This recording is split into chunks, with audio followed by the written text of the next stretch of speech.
Good afternoon, good evening, whichever time zone you guys are joining us from. So just to introduce it, organization design community to those of our participants who are joining for the first time. So organization design community is a community of researchers and practitioners who came together 10 years back to found an organization which helps further and advance theory and practice, both of the objectives. And this is the 10th year anniversary of ODC. And in this anniversary year, ODC has partnered with UN Refugee Agency, UNHCR, to take up the mantle of helping UN address its sustainable development goals by discussing a variety of themes. And for this, we have a year-long program of seminars and webinars on a variety of topics. And this program kickstarted on the 8th of April this year, with the first session being done by Andy Van De Ven and Marshall Scott Poole. And today's webinar is on the theme of organizational change, which is going to help in managing for good. And we've got a stellar lineup of 5 speakers from UN.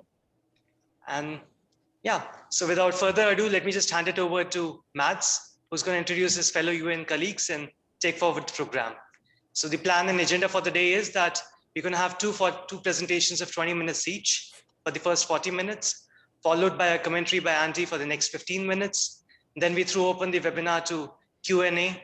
And if all the participants have any questions, feel free to write in your questions in the chat box whenever you have an opportunity to do so.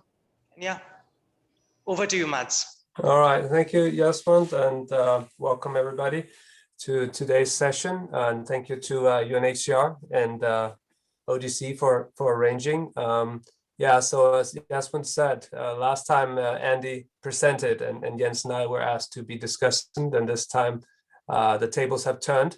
So it's the other way around. Andy will be the discussant, and Jens and I asked some of our colleagues from the UN and from the UN network of change practitioners to join us. So Freywit and Genevieve are joining us together with Sabine. So we have quite a few cases that we'd like you to talk to. But first, let me just frame the conversation before I introduce everybody or let them introduce themselves. We were given a question by the professor, or at least that's how it felt like to me when I saw this question. And it's on the screen here. So let me read it. So what, if anything, makes organizational change processes qualitatively different in the context of the SDGs? So we're asked to reflect here on change, but in the context of the SDGs. It's an interesting question. But before we delve into answering or reflecting on that question, because I don't think there's one answer for sure, maybe I'll just ask my colleagues to introduce themselves in the order up here. So Sabine, if you go first. Thanks, Mads. Thanks for the invitation. Sabine Barnott. I'm a facilitator and change management practitioner designing programs focusing on capacity building in the United Nations System Staff College, but even more, very proud member of the UNLOC network, the UN Lab for Organizational Change and Knowledge, which is a community of change practitioners in the UN. And with my partner, Daphne, we are the secretariat of that. and I'll talk a bit more to that at a later stage. Thank you. Thanks, Sabine. And Freywood? Yeah, hi everyone, good afternoon, good morning. My name is Freiwet. I work for the International Maritime Organization. It's a specialized agency of the United Nations based in London.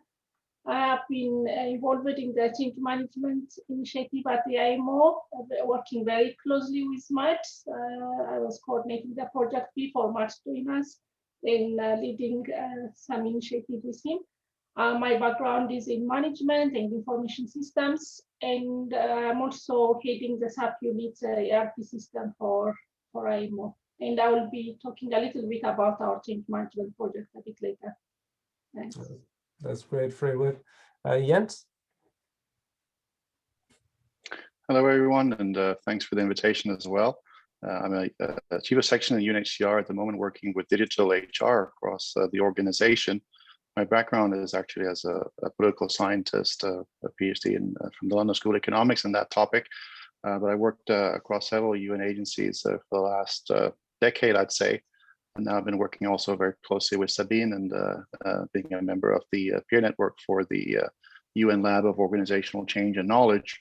And so I'll hopefully be able to bridge and contribute some of that experience in here from the practitioner's perspective, but also thanks to Andy for showing us the way in, and with all those different methodologies, I've been thinking about that ever since the last session, but thanks. Over to you, Genevieve. Thanks, Jens. Thanks, Mats. My name is Genevieve Grabman. I'm currently the Policy and Communications Lead working with Jens on the Workday at UNHCR project, where I've been seconded from WHO PAHO.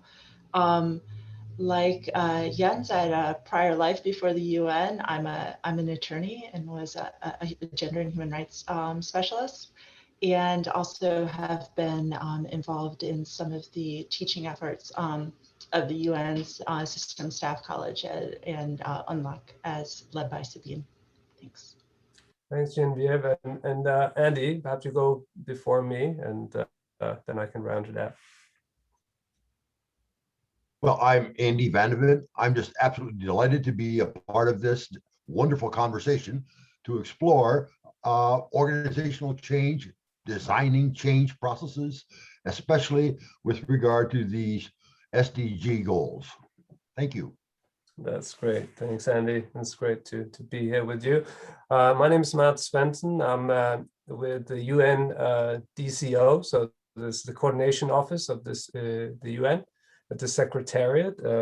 I'll be talking a little bit about what I'm doing right now, but I essentially been doing change and transformation across the UN for the last couple of decades, helped establish the UN Lab for Organizational Change and Knowledge that we're all part of as well.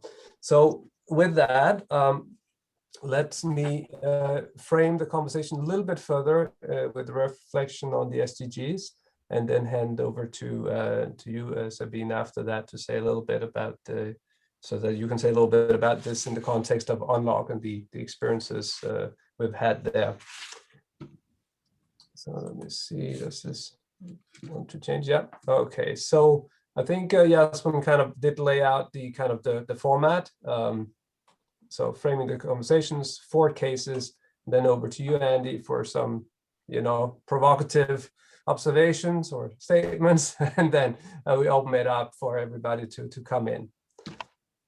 But yeah, given that we're pivoting this conversation around the SDGs, I thought it'd be worth kind of just spending a moment on this. I think we're all familiar with the SDGs, but it is important to, given the way that the questions was asked, just to reflect on how the SDGs set this ambition for essentially for our generation to across 17 goals, but I think for me that the tagline or the underscore is always that this is really about eradicating poverty for all, and it's building on the MDGs that were established, the Millennium Development Goals that were established in 2000, and it had a 15-year time span where globally we managed together, and this is not just a UN thing, this is really a global effort to halve the poverty.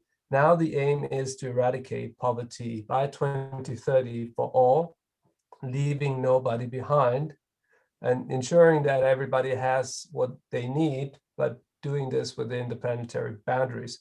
So it sets a very clear ambition and goal.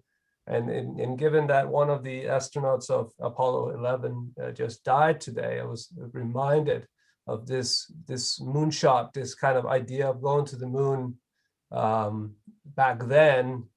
This is for me, in a way, I mean, obviously I'm biased being part of this effort. This is the ambition of our time. And I think it sets a narrative and a frame for change, both in terms of individual behaviors and societies and institutions.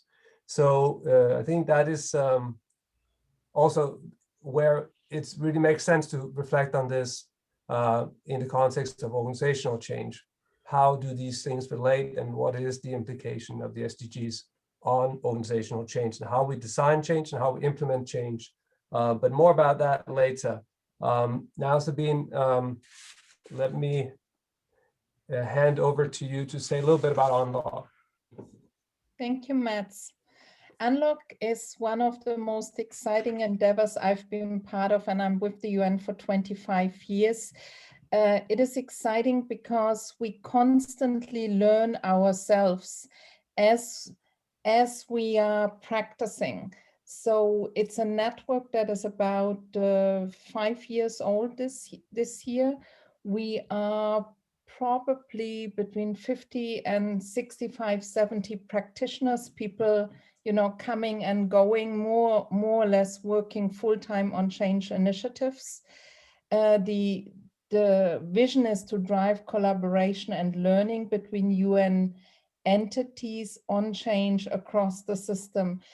And it created an ecosystem that interacts actually very informally, very supportive in a very different way than I have experienced the UN, that traditionally has been more formal, more hierarchical in this community. So we support change through capacity building programs, and they could be for an individual organization derived from a particular change process, but they could be open across organizations, and people learn together. And we have a couple of people on the call who have just come out of a project like that.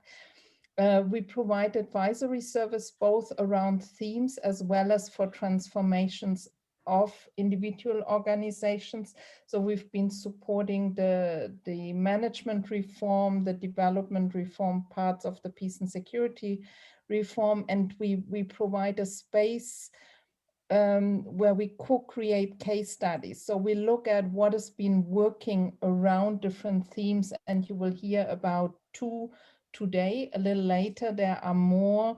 They are on our website. And the process of so there isn't one expert that comes from the outside who studies and then is the most knowledgeable person. It's a co-creation process that's facilitated by us, but everybody goes out and learns from designing the case study. And then, of course, there is the network that meets and exchange, sometimes on themes, but as the pandemic broke in last year, we had a weekly dialogue series where we just, you know, discussed what's happening in your place, what's up. And out of these spaces, a little bit like a coffee space, but virtually, a lot of collaborations emerged. So there is, we have very focused agenda-driven meetings, but just spaces for exchange are also there. Unlock, as part of the capacity building and so actually Matt started this with developing change management models that were a lot more elaborate. As we went into capacity, so with more steps, and for those of you who've done consultancy you know, you see there are many more things that you can do. As we went into capacity building and working with a lot of people who have not been trained change practitioners, who came from management, but there was very little literacy in the UN system around change. We thought we needed to simplify and come up with a model. And you see, this is very much informed by the literature. You will recognize Cotter and others in this. So it's not rocket science that we developed, but we looked at what was it that change practitioners, but even more the managers who were driving programs needed. And this model has been evolving. We are adapting what stood out for us. Maybe just two pieces is that engagement and communication are the driving. They are in the middle. It's really getting people on board in the analysis, in the design, in the co-creation process to have enough information what's going on to inform the change process, but also to have buy-in in the navigation, adaptation, and implementation of it. The second observation, we say it's not a linear process. It's not. We found as we work with people, they jump back and forth in the steps. They work on the vision. They go back to the case of change. You work on sustainability in every step. And you know, we have an explicit point around strategy development, but of course everything feeds into the strategy. We do focus on a change impact assessment in our strategy piece, and that always brings people back. So rather than thinking of it as a strict model, we say we treat it, these are signposts that you need to pay attention to and that help you navigate through a messiness that invariably emerges when you're embarking on change. In this process of, I mean, last year, I think I worked with about 1,500 managers in learning, in having conversations. We're working, the network itself is really very vibrant, working with uncountable cases. We found a number of shifts, and when the SDGs were development, the interdependency of the SDGs emerged as being very important. So we are looking at complexity. It's not only complicated, it's complex. There are so many interdependencies, so we needed a different approach. And as the pandemic hit us, we were pushed to rethink how we are thinking about change. So we are in the process of adapting to think a lot more iterative, adaptive. When we started, and we're always asking our participants, you know, how do you experience change at the moment? For many years, it was top down with some expert input, the McKinseys of this world coming in, giving recommendations. There has been a radical shift. I would say 1/2 to 2/3 have a very strong co-creation engagement approach now. This is from the people we talk to, from being the expert and you know, doing an assessment, giving recommendations, still there, but there is a lot more facilitation of a co-creation and a shift from thinking of there is a change project with a start to an end, to more thinking of change as an ongoing process with a lot of small initiatives. And we've seen really exciting things happening without mandates sometimes. So something we also in the beginning, we strongly argued, you know, you need to have a mandate, you need to have a space. And we've seen colleagues, the young UN, sprouting out with initiatives and suddenly getting a seat at the table of very senior tables. So, and finally, the last observation, or more a question, seeing from a mainly technocratic approach to have more value-driven, informed organizational change approaches. And that mirrors itself in the type of change initiatives that we are seeing. But I'm pausing now and handing back while I could go on probably an hour. Thank you, Sabine. And I put that last one in blue with a question mark, because I think that sort of ties back to the SDG conversation. Does it matter? Would the way we manage organizational change be the same without the SDGs, or do the SDGs make a qualitative difference? And here, I guess the hypothesis is that there is some kind of change.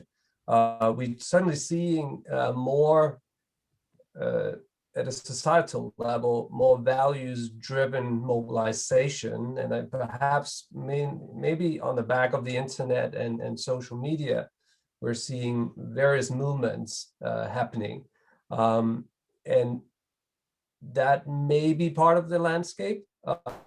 I'm not going to stretch it that far. I don't have a lot of data on this, but it's the topic for the conversation today.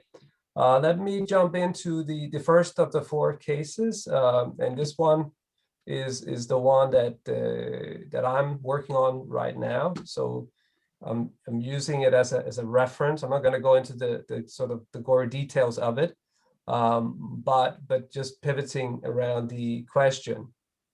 So essentially, I am working on the UN efficiency agenda of the Secretary General. And this is an internal UN change effort. It's very ambitious. It has 6 initiatives. We asked to create service centers in 131 countries. This is the common back office. This is just to give you a flavor. Strategies for 131 UN country teams for operational services. I think we're at 115 now. And also to get the UN into common premises in 50% of the countries, or 50% of the offices, to be more precise. So I'm just giving you a flavor of some of these initiatives, and these are the 3 initiatives that I'm working directly on. We're doing this, and the way this whole change effort is framed is that we're generating efficiencies in terms of financial and qualitative terms to be redeployed as part of programs to better support the SDGs or the 2030 agenda. There, so it's basically the way the change effort is framed in terms of the why is around the SDGs. And this is an internal effort. I mean, on the one hand, we're trying to shift in the magnitude of $300 million a year away from operational expenses towards programmatic efforts that will benefit the SDGs. So I would posit, at least from this experience or this case, that the SDGs matter both for the why and for the what and for the how. Yeah. Why? Because we're doing this because we want to contribute the best we can to the SDGs. What? The way we're doing it, we're freeing up resources through these initiatives, and again, we're freeing it up with that aim, but also the how, and I'll come to that in a moment. But before I put in this picture over here, because even that, the way that narrative is framed, efficiency doesn't just save money, it saves lives. It's a purpose-driven rationale for change and narrative, yeah? So jumping a little further forward, this is a quote from one of my colleagues who's working on these strategies. And I asked him, just to get some input for this conversation, why do the SDGs matter in terms of how these strategies are put together? And this is what he said. Basically, it's about walking the talk. The UN is promoting the SDG implementation, so it's important that we also show how the UN contributes to achieving the SDGs, not only by what we achieve, but also by how we're doing it. So in that sense, it has an impact on the way we manage organizational change. And the next slide here gives some very specific examples, and let me just pick a few that I think are interesting. So on the one hand, when we come to putting people in common premises in the same building, the UN, we can say, okay, that's just about being under one roof. But when we're looking at changing these buildings to accommodate more people, or as it may be after this situation, a different kind of workspace as well, we are doing it with in a way that's informed by the SDGs in terms of sustainability, in terms of green energy solutions, in terms of solar panels, and in terms of the way the building is put together. We're creating accessibility for people who are disabled. Again, speaking to the issue of equality and combating and reducing inequalities, SDG 10. Yeah, so I mean, those are some of them. There's another example where there's sort of an affirmative action built into the way we are procuring. When we are buying services or goods, some places are now using the influencing power we have as a UN to buy from women-led enterprises. So that's again another example of the how that value system that sits behind the SDGs and the aims and the goals are influencing that how we are changing and how we're changing our behavior and our institutions. So I'll stop there and hand back over to Freywood to talk about the IMO functional review experience. Over to you, Freywood. Thank you, Max. Okay, IMO is responsible for regulating the shipping and maritime industry. It's one of the smallest United Nations agency in the UN system, so it's already considered efficient. So we really needed rationale for change to start the change management initiative. So the IMO's change agenda was very much aimed, yes, efficiency, but also improving effectiveness and also securing IMO's relevancy in the maritime industry. So it was from the very beginning a very value-driven initiative. It was a 2-year project from 2018 and 2020, and Max was the project manager for that initiative. So the change management initiative was established to really support the Secretary General visions of promoting IMO secretariats that can respond more effectively to the maritime sector's changing priorities, not just now, but also in the future. So initially, when we designed these change management projects, it was designed more as a process and system improvement, but very quickly it changed into something much more meaningful. It brought some cultural elements, because when we started the project, we had all staff meeting and invited everyone in the organization, as Sabine said, just to co-create that vision. What should we make this? We don't want it just to be like a kitchen cleaning exercise in terms of process streamlining, which doesn't excite the technical officers. So it moved to more, as I said, the organizational culture element, like staff engagement, internal communication, collaboration, transparency, even core strategy work in terms of how should we promote and reinforce IMO's contribution and relevancy in the shipping and maritime industry. So, Mars, next slide, please. So based on input gathered from that June 1st, 2008 workshop, we identified rationale for change in 4 strategic areas. This is basically how do we make the IMO Secretariat proactive and forward-looking? How could we make it collaborative and transparent? How could we make sure that people comes first in this organization, given that it's a very knowledge-based organization? And also, how could we build in that efficiency to make sure that our systems and processes are simple and very agile, and they are enablers instead of becoming an obstacle for our work? And we used different change management models and problem-solving frameworks to shape our work, to shape our projects, given that Mars is with us. So it was just very natural to work with the unlock change model, which is very much aligned to the quarter change model. but we also heavily used the McKinsey 7S, the hard S and the soft S ones. But very quickly, we felt that we need to streamline the model itself and change it to McKinsey 5 S's.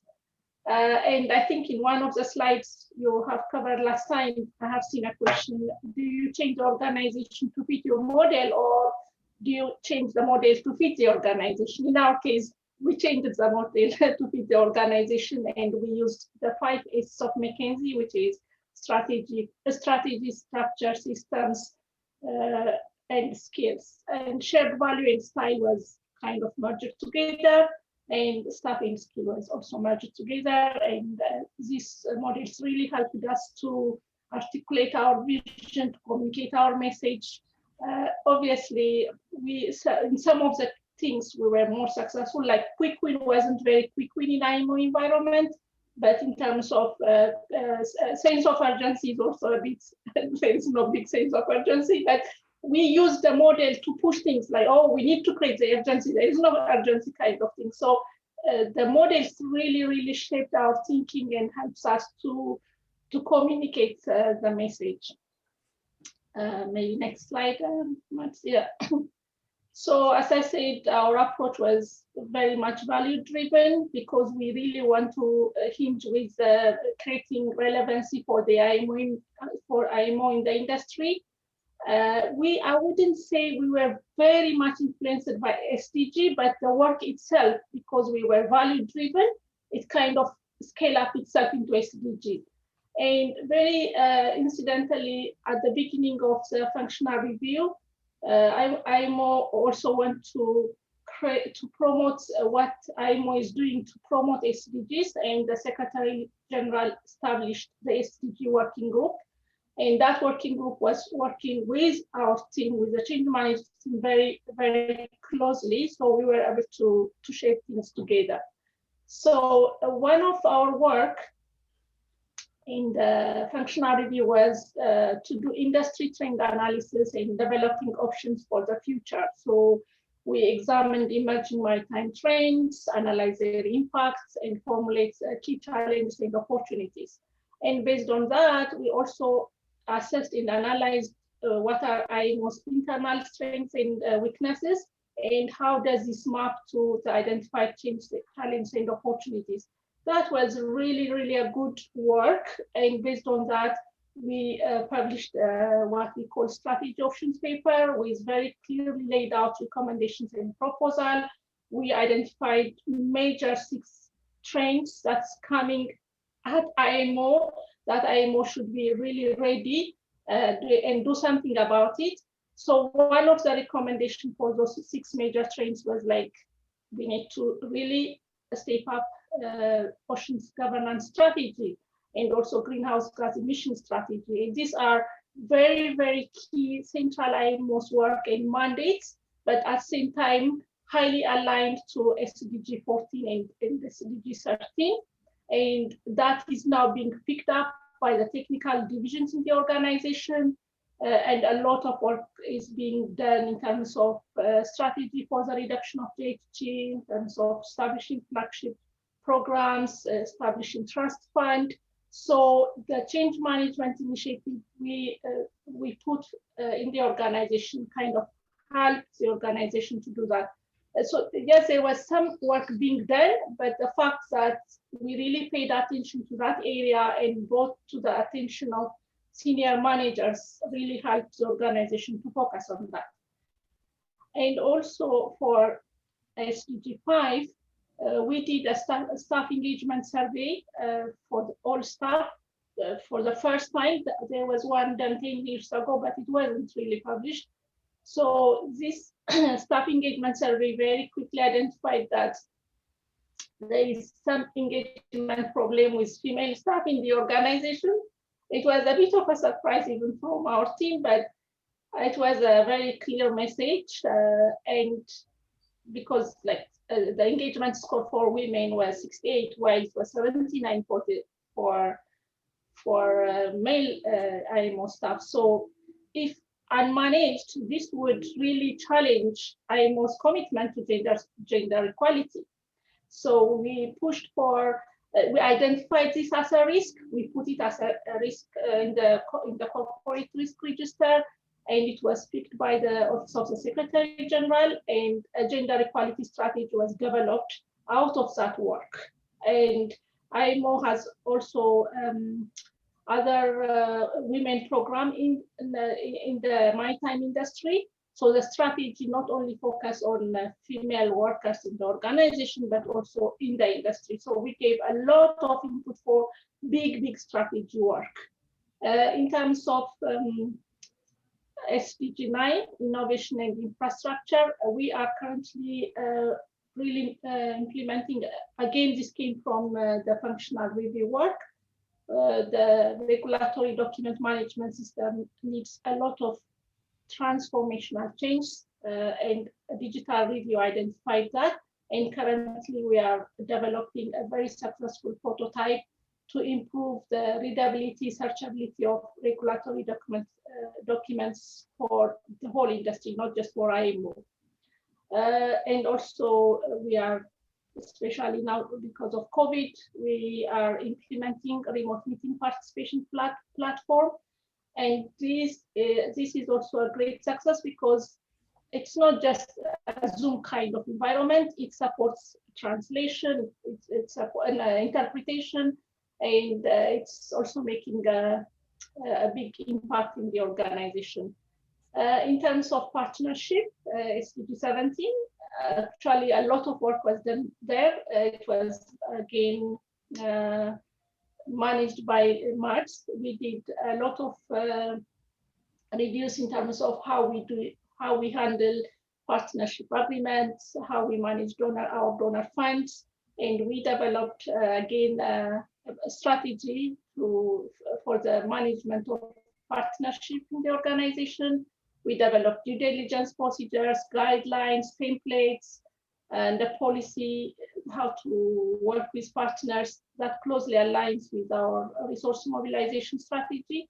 So this was very well received, and it was perceived as a big step forward for IMO in the way in which we engage with our partners and manage portfolio of partnership. And this is also very important because the Secretary General a year ago established a partnership department, a big department in the organization. So our work also contributed to the establishment of the Department of Projects and Partnership. And most of the outcome of our work is now actually being implemented.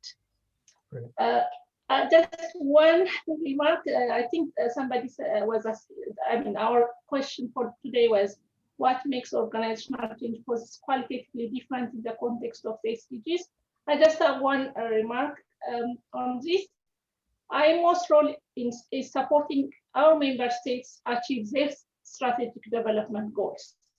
Okay, but implementing that is not always a straightforward thing, and the change management models and frameworks we use in the IMO might not always work with them, because ensuring programs, when we do with member states, we need to ensure that whatever we do should fit to the local context of each member state country, and member state differs from one to the other. So what works for one may not work for the other. So I personally feel like there's a qualitative difference in using SDG when you do it internally and when you do it with partners.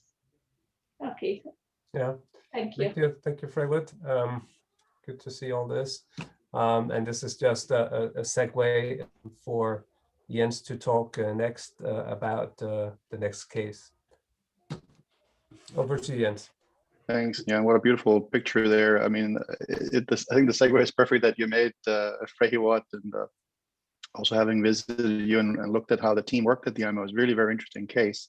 And you may be a small organization, but we've all seen, of course, the vulnerability that we have, with Suez, but also with COVID, and so on and so forth. And this leads me to think of this as more of a journey of purpose-driven innovation. I mean, that's really what we've been targeting with the UN system. And of course, if we look at your book, Andy, I mean, I think we probably applied most of the elements that you have in there, and I think that's the richness as well. as Sabine mentioned earlier, it has been a journey of building capacity to be able to respond. And I think we're all still on that journey in the UN system, but also, as Freiwat mentioned, trying to help on the result focus and support our member states in making these changes and ultimately getting the impact. You know, we have needed to innovate, and I've seen it as, you know, I've seen myself in 4 organizations, but I think also I've seen it through the network now that we've made this leap really from the MDGs to the SDGs. There is a general focus on also obtaining and being sure that we have the knowledge of what works, that we are more data driven, that we are focused on that sort of empirical side of it as well.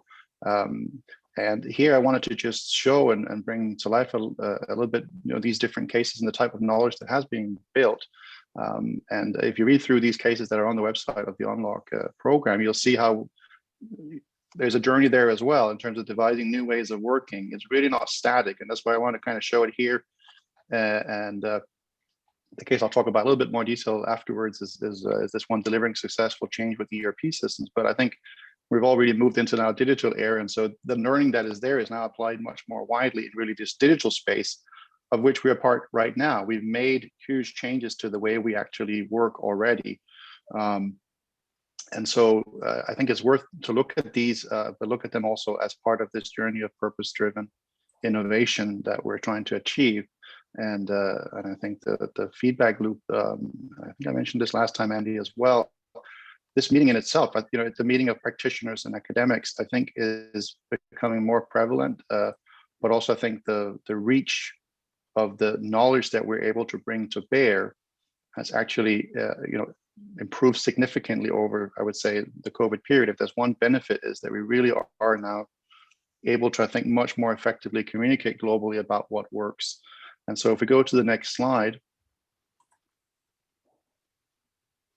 this idea of sort of when we focus on the behavior changes that we're in some sense implied to be working towards with the SDGs, and the practical work that we've done certainly around systems and technology, we really always need to make sure that while digital can be a catalyst for change, as I think it is globally, we need to be very careful that we build in the right approach to that, so that it's not technology for technology's sake, that we related, you know, ultimately to the SDGs, but also make sure that we have a way of, well, catalyzing what we're trying to do. We're not just trying to put in new systems, or we're not just trying to put in the new people strategy, or we're not just trying to innovate on our procedures for common back offices.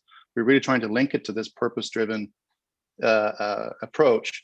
And that's actually very challenging, because I think also, and you'll probably have seen that in many contexts, Andy, where, you know, people are trying to figure out what methodology works for their silo, to be very sort of blunt, or for their particular organization, or for their particular mandate. And in reality, the complexity is now there. People are aware of it. And so what we really focus on a lot, implementing technology, and, you know, at the moment we're working on some very exciting projects in UNHCR on the future of work and supporting that with technology. But we also have to recognize that means anticipating what would be the appropriate practices around artificial intelligence, for example, and machine learning. Those are not things that we can just take for given. And so we have to build that into our change strategies to make sure that we have guardrails that makes it possible for us to use these new technologies to get what we want in terms of the SDGs and the results, but also do it in a way that honors this purpose-driven setup. And that's a great segue to Genevieve's case around delivering successful change. Over to you, Genevieve. Thanks so much, Jens. And I appreciate the comments of everyone who has gone before me, because they set up very nicely this discussion that I'd like to have briefly on delivering change through diversity and inclusion, and on diversity inclusion, which happens to be the topic of one of the case studies that Unlock compiled. You saw the list of case studies that were displayed in Jens's first slide, and this is one of those case studies where 5 UN organizations, including UNHCR, where I am currently, contributed to the thought process on how is it that they could achieve better, SDG 5 on gender equality, SDG 10 on reducing inequalities, and SDG 17 on partnership. The fact that we're discussing this now and today is especially relevant given the international and especially in the US reckoning around racial inequality that we are all doing after the murder of George Floyd. How is it that we can do better on diversity and inclusion within our workspaces, within the UN, and then of course assisting our member states to have their own reckoning and grappling with racial inequality. The lessons learned from these 5 organizations were aligned to UNLOCK's change management model, where all personnel need to be prepared for change, invested in the changes to come, and trained in using new systems. But I wanted to add a little bit to what was learned from those organizations and in that case study. And I wanted to reflect a little bit on what Jens has just said about how is it that as an innovation, the very technologies that necessitate organizational-wide change management provide opportunities to improve diversity and inclusion. And so thinking a little bit about bringing together that UNLOCK model, this case study in some of Jens's comments, we can see that a cloud-based ERP or enterprise resource planning system, someone asked that question in the chat, will allow organizations to disaggregate by race and ethnicity workforce data. These ERP systems allow for collection of data because it's hard to make decisions if you have no information, which is, I think, what Friot said in her presentation. So based on these better data, organizations can design better ways of fostering inclusion and affirming race positivity.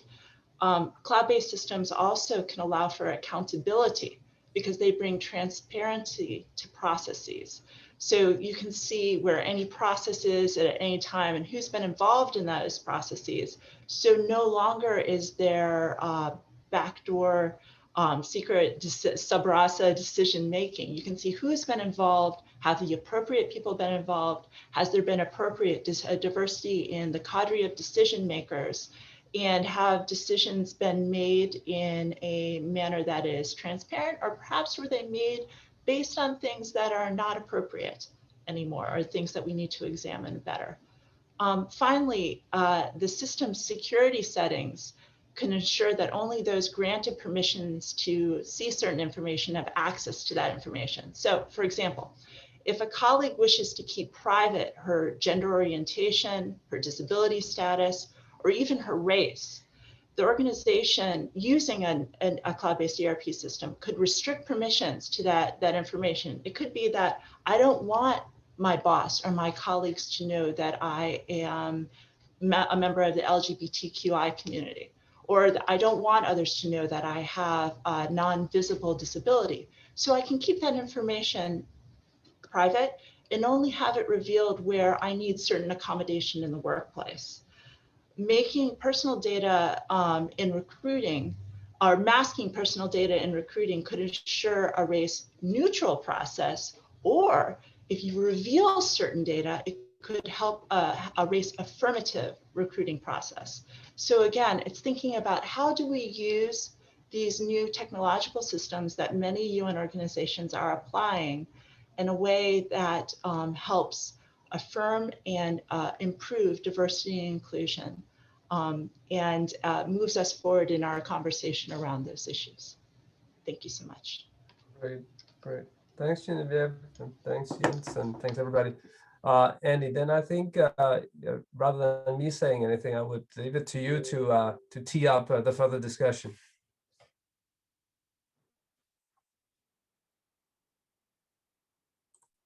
You're muted, yep.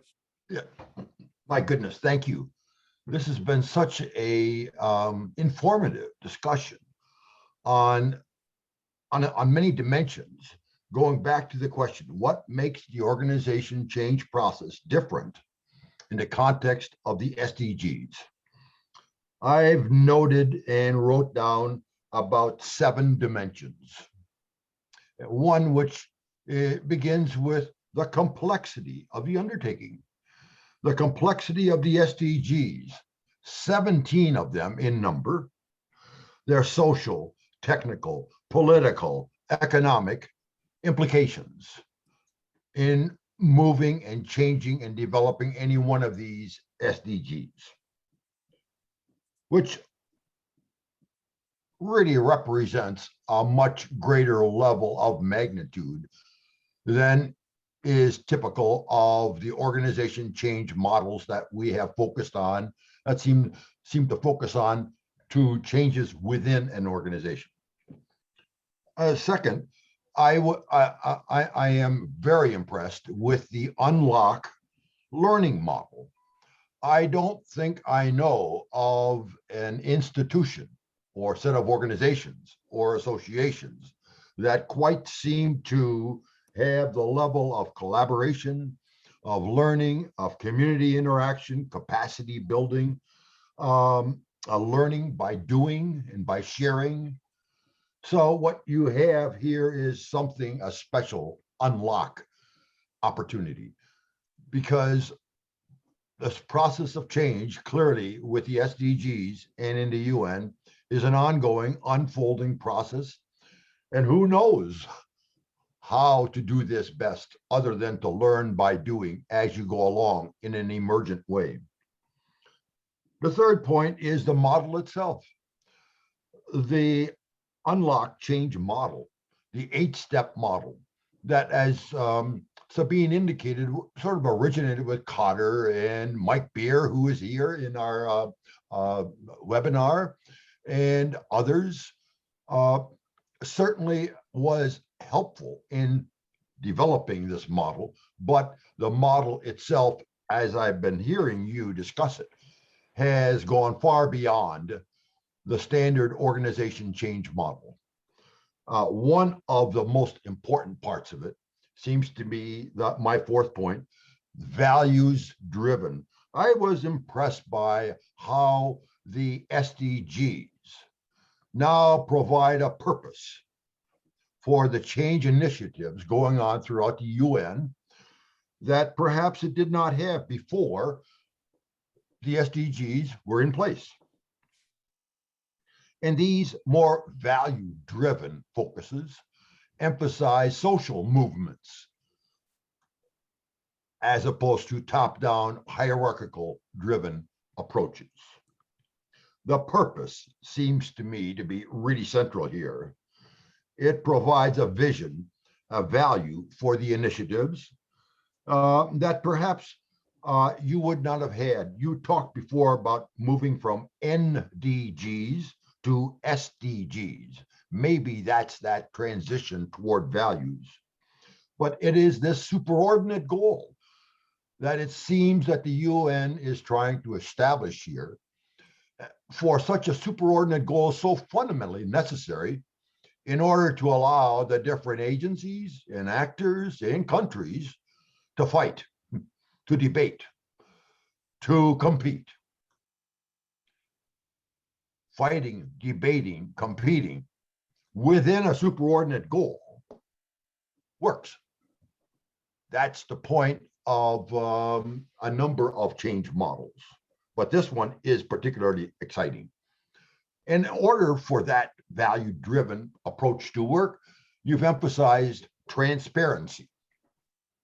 And transparency is another dimension that I think organization change models need to expand upon. That transparency, not only through information and communication technologies, but also toward a more humanistic, collaborative, and simple approach, as you suggested.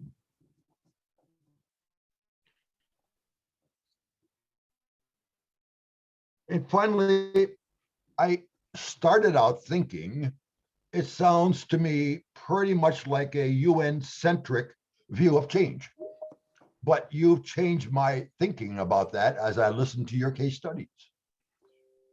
And as you move away from UN-centric, by that I mean change initiatives within the UN organizations toward change initiatives that cut across UN and many other organizations and countries. It is there where the need for multiple divergent models are necessary. One model, as you pointed out, won't do it. Just the unlock model by itself doesn't work very well when you're trying to implement across other organizations that don't know about unlock. So that there's a lot of learning going on here about how to engage in processes of change when different processes and different models of change are necessary in order to keep a international collaborative or value-driven approach ongoing. So thank you for these really interesting, stimulating ideas that I would love your response on. Do they ring true to your experience? Thank you, Mads. Well, thank you, Andy. And I'll pause just to see if anybody wants to jump in before me. Okay, okay. Otherwise, I'll react. And of course, anybody can jump in either in the chat or also feel free to try to take the floor if you want in the audience. The complexity, I think, is spot on. I mean, in this conversation, I guess it is. We are kind of talking about multiple layers. Yeah, we're talking both internal change, and within internal change, we can talk about what does that look like inside the UN, what does it look like more generally, and then there is societal change, and this is the big agenda of the SDGs is change throughout the value chain, if you will, from individual behavior to societies and institutions, and organizations are part of that. But yeah, the complexity of development work, full stop, is enormous, and it's sometimes frightening. Then you add 17 goals on top and a timeline and a lot of targets. We didn't talk about that today, but there are Right. targets, and there's data and measuring and transparency to come with that, which kind of speaks to one of the last points you made. The reflection, the data that's created around these efforts, I think is absolutely essential. And I think we all experience that in our different change efforts whenever we have an opportunity. And I think Braywood spoke about the staff survey in IMO, a small example, but a very, very important one, both in terms of a message to staff that they're listened to, and then especially if it's followed up on, as it was the case with the gender strategy. So data as a one of the elements, and I think actually the MDGs and other efforts before laid down the tracks for that kind of approach, where you set a goal, you set up measurements, you have massive amounts of people involved in trying to create data that shows whether we're making progress or not. And I'll leave it to Sabine to probably react on the unlock related the model issues or anything else she would like to come in on. Over to you, Sabine. Thank you, Mads, and thank you, Andy, for your kind words. It's a little scary to present this, to eminent thinkers like yours, because we really came from the practitioner point of view. What works, we tried it out. There are 10 iterations of this, and we are constantly thinking of adapting and changing. Two things that kind of struck to me when you mentioned the importance of transparency. That is really a game changer, because you challenge power structure. Who has the information, who controls them? We've been accompanying change initiatives to going into self-managing teams, joint spaces, new ways of working. And when COVID hit, everything had to go into the cloud. People had to co-create around shared spaces in Teams and Slack. That changed the power structure. And we in our weekly calls, we could observe the pendulum was going zoop into, the young people took over, they set up collaborative structures, and other people followed. Into this was March, April, May. In June, senior management came down and said, okay, can we take control back? But the cat was out of the bag. Yes, yes. But it's very interesting. It's a fundamental culture shift. There are pulling forces on both sides. And the UN is a very political organization. So part of the internal culture is determined by the culture of our member countries. So we often model internally how the member countries work with each other. So we're conflict avoidant, we're diplomatic, a lot of things. Now this suddenly became an equalizer between the field and headquarters, among people.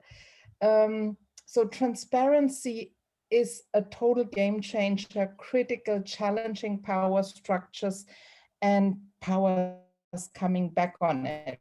But there is a transformational shift. That was one. The second point I wanted to pick up when you talked about complexity. I'm working with resident coordinators, and I'm facilitating a monthly conversation on how they cope with the complexity. I mean, this is one of the toughest jobs in the world, to be the head of the UN in a country without managing many independent UN organizations. And the conversation that emerges there again and again is, you forget about a perfect plan, not possible. So when you need to make decisions on where you go in an emerging change, you go to the pain points, and the plan unfolds as you work on what pains. You step into action on where it hurts, and you learn about the larger system. If you are consciously not just reacting, but you look at a pain point and you look at the driving forces for that difficult situation. And my last point was on modeling. So, and picking up on what Matt said about, and also what you said around the purpose-driven changes. The conversation on racial discrimination and equality also landed in our team, as change practitioners. To what extent are we perpetuating structures? Everything the UN makes, leaving no one behind, has a huge implication, because a lot of things you do in countries, and there's a super interesting article by Mark Lowcock, the head of one of the UN organizations, around, we intervene in places to help them, but if we're not hearing what's happening there, a lot of things become worse. So for us, trying to model internally and understanding what are the implications of what we want to do to others, not do, but what we want to co-create with others, is absolutely critical. It teaches us humbleness, and the complexity, the change, the call is it's so huge. It only works with a lot of humbleness. So thank you for your reflections. Very energizing. Mm-hmm. Thanks, Sabine. Thanks, Andy. We've got a few questions on the chat as well. So maybe we can address them, and if that's a good idea. Sabine, there's one from you, from Sharon, who specifically asked that, how does OD organization design specifically fit into this unlock model of change? You want to elaborate on it, give a couple of examples? I actually don't understand the question. That's why I haven't answered it in the chat. Maybe Sharon, if she's still around, you want to elaborate it further? All right. Anyways. Well, one thought that struck me was that the unlock model of change is a process model, whereas the org design literature has focused or tended to focus on structural models for organizing the strategy, the structure, etc. of an organization. So think of it as a dynamic process of undertaking change rather than a static process of describing the elements of an organization. Thanks, Andy. I mean, all the participants, if you have any questions, either you can post in the chat or just raise your hands and we can connect you with the relevant presenters. I think Jens perhaps has I can comment. Yeah, sure, perhaps I can comment on that. I mean, some of my first duties in the UN was also looking at organizational development and sort of structures. And I think we raised a few points around that. I think probably the most straightforward one is the one that Sabine is talking about, where the hierarchies really are less relevant than they used to be. Certainly in the last year, in terms of the travel of information, clearly decisions are still made, within the the political framework that the UN has, and that's appropriate because that's how the governance is set up. But I would say in terms of organizational change, the ability to provide inputs and to not go necessarily around your boss if that was the question, but really to participate proactively and bring ideas to the table, I think is the key piece. It's much more built in, I would say, to our change strategies and how we apply, say, the unlock model or whichever model it may be, to Andy's point, where so many are actually in use and for good reason. It's not that it's sort of a messy use of methodologies. I think the upskilling has taken place across the UN system where we used to sort of say in the old days you would give a project manager 20 million to implement, but it wasn't actually a project manager. And you start off a change project, but the person leading it would not actually be a change manager, right? And so I think now we have really that skill, and we do have change managers that are aware, and we obviously hope they'll all read Andy's book, to even get further on that. But I wanted to pick up on your item 5 and on debate, and I think there's something that really struck me there, and that's the speed. There was also a couple of comments on that in the chat. The accelerated nature of the change that is expected, but also I think that to some extent we're able to deliver. And so I've grown more fond of the UN in terms of its ability to actually affect change internally, but also I think to have this wider outreach, and in fact have maybe been more open, or is a conduit where, say, member states or other private organizations that we work with or NGOs, it's sometimes challenging to create those similar platforms, and the UN, I think, can excel on that. We've seen that from young people in the organization, but I think we also see that globally. I think it's a little bit of a shift also in terms of going a little bit away from what would we like to see, which is in some sense is the SDGs, right? That's what we'd like to see. It's a classic Harvard business case study, right? That's what you're kind of driving towards, and this element of what works. And being much more focused on that because of the speed, because of the need to take action. And then how do you then bring that back and making sure it's still purpose driven, but you've got to take some action. And so I think that is really where, this is the interplay. And that's why I like your way of phrasing it, that it's actually a global debate, right? It's not, we're not the only ones focused on that, but there's got to be a way of, I guess, systematizing those design precedents if they are out there, linking into what methodology helped for those and what didn't work, and be a lot more open also of what actually isn't working.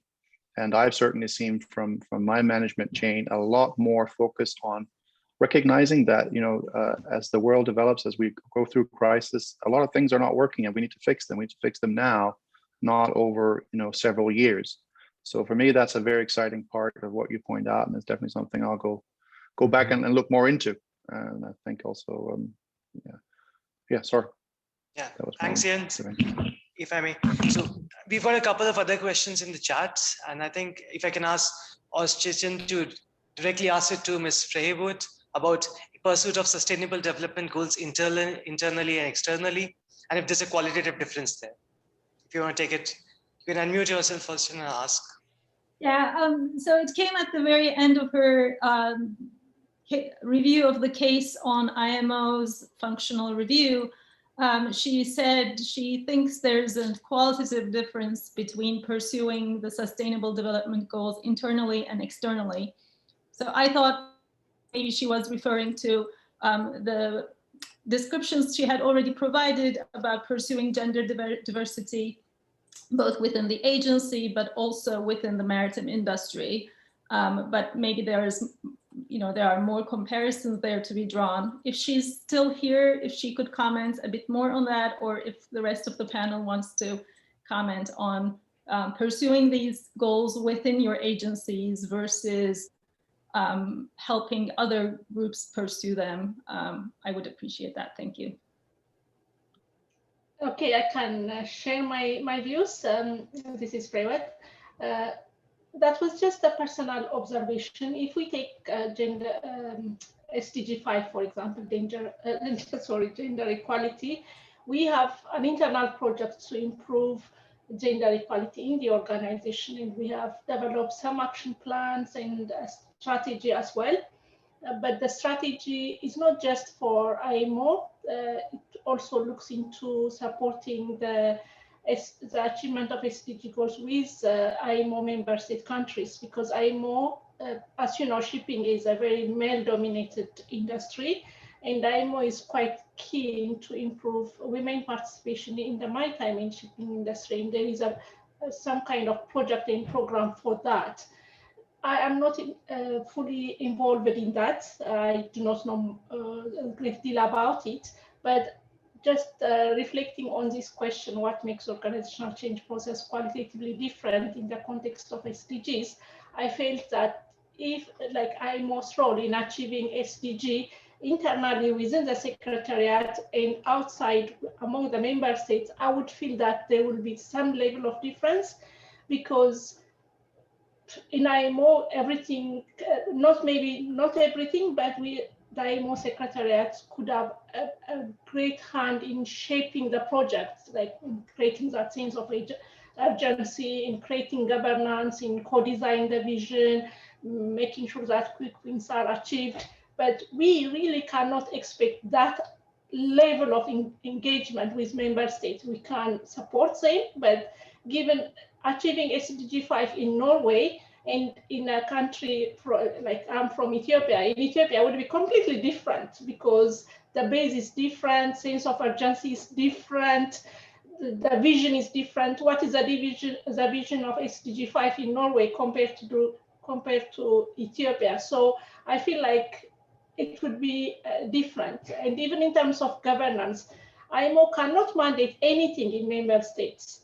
It can only facilitate. But inside the organization, if we want to achieve 50 gender parity in senior position by 2017, the Secretary General has a lot of ways of achieving that.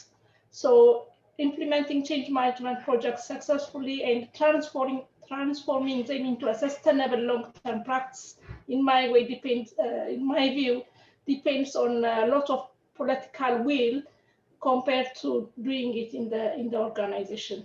So my comment came from that. Thank you. Thank you.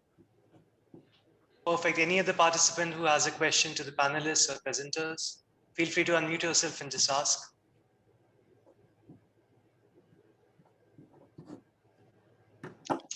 Yeah, Otherwise, if I may, I just posted it, but I would ask, what are best sources that you know of that are available with processes, tools, approaches that we can use to help galvanize leadership, engagement for and cultures in organizations? I would call them positive or social purpose organizations, also outside of the UN. So NGOs, donor organizations, social entrepreneurs, etc. I'm a small scale facilitator in Cambodia. I've worked with NGOs for the last 12 years, and I've always seen SDGs precisely since 2015 as something that can, galvanize my work and help focus the work of NGOs and so on the SDGs. But with this whole discovery of Unlock, I'm really curious of what is available out there that can strengthen the work of facilitators and OD practitioners around the world to really link the work of local small organizations with the big goal of the SDGs. Thank you. Sabine, you were discussing a wide variety of procedures of the Unlock network as providing these opportunities for both writing up these cases and for regular, if I'm correct, webinars that people might step into. Is that correct? So the cases are available, and they provide different frameworks to think through some of the change processes. They haven't, they don't necessarily have facilitation practices. So there is a small booklet available from OCHA. It's, I did that a couple of years ago. It's for free. I can send it to you. That has facilitation tools, but it's still it's basic, and we've been kind of thinking when we can make the time to pull all the tools together on how we facilitate stuff. There are some tools, there are some trainings available to everybody in the UN system, but I actually think if, you know, people here are interested on some of the change projects that Matt's talked about, there is one, so the Staff College supports this change initiative through self-paced training courses. And they have facilitation templates in them. And one is ready on the business operation strategy. And Matt, I'm just looking at you in the, this is free for you and stuff.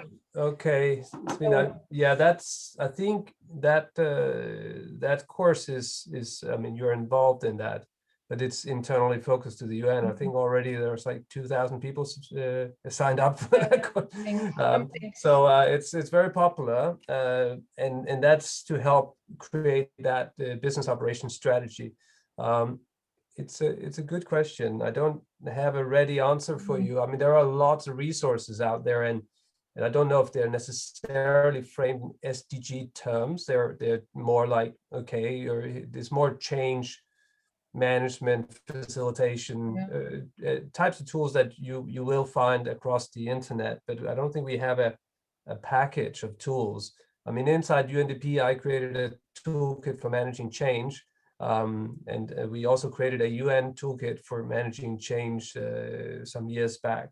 But again, these are internal tools. I always wanted to open them up to the public, but I never really got the permission to do that, because there's some of it's not open kind of material. A lot of it's generic and could be open. So it's a good point, and maybe something as a staff college and Unlock we could aspire towards. You remember when we set up Unlock, this was one of the questions, whether people wanted to collaborate on creating a toolkit of toolkits in a way, because I don't really subscribe to one model type of thing. I think my experience as a practitioner over a long time is that you have a model, you have some frameworks, mental models, and then you look at the landscape and you scope it out and you face it and you keep your ears to the ground. You try to get some feedback loops and build some momentum. And you try to build in flexibility if you can, which is often very difficult in the UN. And I think that's one thing that Freywood didn't mention about the IMO effort that I think was a lesson learned, that we did something successfully, was we managed to build in 20% fungible budget into the budget. So without actually saying what it was for, this was the investment budget, and it was pivotal. It was a sort of a catalytic at the end of the project to be able to send a probe of new projects into space, if you will. So that kind of agility, if you can build that into a bureaucratic organization, I think you're on to something. The other thing, just as we're talking, and it's just a few points I wanted to make on that are not model related is, and I think we talked about it in the Unlock model, the engagement has so many different elements. And I don't think many of these models that are temporal, they speak, the engagement element, I really, and I also think with all the tools we have with feedbacks and quick feedbacks that we have, I think I've felt that this has been really a game changer in terms of really getting on board good communications people who can work with people. In IMO, we created an internal newsletter, and there was staff who created it, and they interviewed each other and they created quick videos and so on. And it made it feel, people really felt it was their change process because they were part of creating something they could see.